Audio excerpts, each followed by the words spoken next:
Mama mkwe alimchukia sana mkwe wake. Alimfukuza Suya kutoka nyumbani, mwanawe akiwa bado kwenye koma. Lakini Suya hakutaka kuachilia nafasi yake kama mke wa familia tajiri. Alijua kuwa mama mkwe wake alikuwa akificha siri fulani kubwa. Kwa hiyo alimuomba asiumize familia yake. Kisha Suya akamwonyesha ripoti ya uchunguzi wa ajali ya gari. Ripoti hiyo ilionyesha uwezekano kwamba mume wake ndiye alisababisha ajali hiyo. Mama mkwe tayari alikuwa anajua ukweli huo, lakini alishtushwa kuona jambo hilo likitajwa waziwazi. Suya alijua kuwa mume wake alimsaliti kwenye ndoa. Aliogopa kwamba ikiwa watu wangegundua uhusiano huo wa siri pamoja na ukweli wa ajali, kila kitu kingesambaratika. Mama mkwe alianza kuwa na hofu. Alipoona hivyo, Suya alizungumza kwa utulivu. Ikiwa habari hizi zitafika kwenye kampuni na wajumbe wa bodi wakigeuka dhidi yako, nafasi yako kama mwenyekiti itaisha. Maneno hayo yalimvuruga bi mkubwa. Mama mkwe aliogopa kupoteza mamlaka yake. Pia aliogopa maadui wake kutumia nafasi hiyo kumwangusha. Hapo ndipo Suya akatoa pendekezo. Alisema kuwa waigize kuwa wanaelewana vizuri ili watu wa nje waamini bado familia imeungana.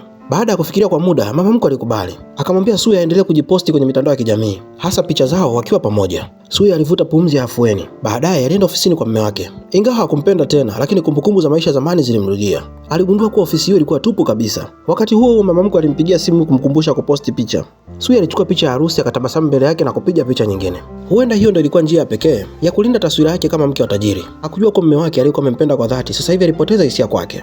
Hapo awali alikuwa akifanya kila kitu kwa ajili yake. Alimpatia zawadi mbalimbali za gharama kubwa na akamwambia achague chochote anachokipenda. Alifungua moja ya sanduku, alikuta almasi kubwa kuliko hata kiganja chake. Suya alifurahi sana alipoiona. Licha ya upendo mkubwa aliompa, hakuwahi kumpenda kwa dhati. Ingawa hakumjali mume wake sana, bado hakuweza kuvumilia kuona mwanamke mwingine akimchukua. Kwa hasira alichukua picha yao ya harusi na kuivunja chini. Kisha akaanza kulia kwa uchungu. Hakujua kuwa wakati huo mama mkwe alikuwa akikutana na wakili. Walikuwa wakipanga jinsi ya kumuondoa kabisa kwenye urithi wa familia ili asipate hata senti moja. Wakili alimwonya mama mkwe, usikubali hasira zikushinde, mtendee mkwe wako kwa wema. Lakini baada ya miaka mingi ya kuzoea kuamrisha watu na kujiona bora kuliko wengine, ilikuwa vigumu sana kwake kufanya hivyo, hasa alipokuwa mbele ya mwanamke anayemchukia. Wakili alimwambia, muweke karibu nawe na jifanye kuwa mama mkwe mwenye upendo. Hapo ndipo utaweza kugundua udhaifu wake na kuendelea kudumisha taswira nzuri ya familia. Wakati huo wakili wa Suya naye alimshauri tofauti. Alisema aanze kukusanya ushahidi dhidi ya mama mkwe wake, arekodi kila tusi, kila kejeli na kila neno la ukatili alilosema. Ushahidi huo ungeweza kumsaidia baadaye. Pia alimshauri aandike rekodi ya kila tukio. Hilo lingeimarisha madai yake ya kusimamia mali za mume wake.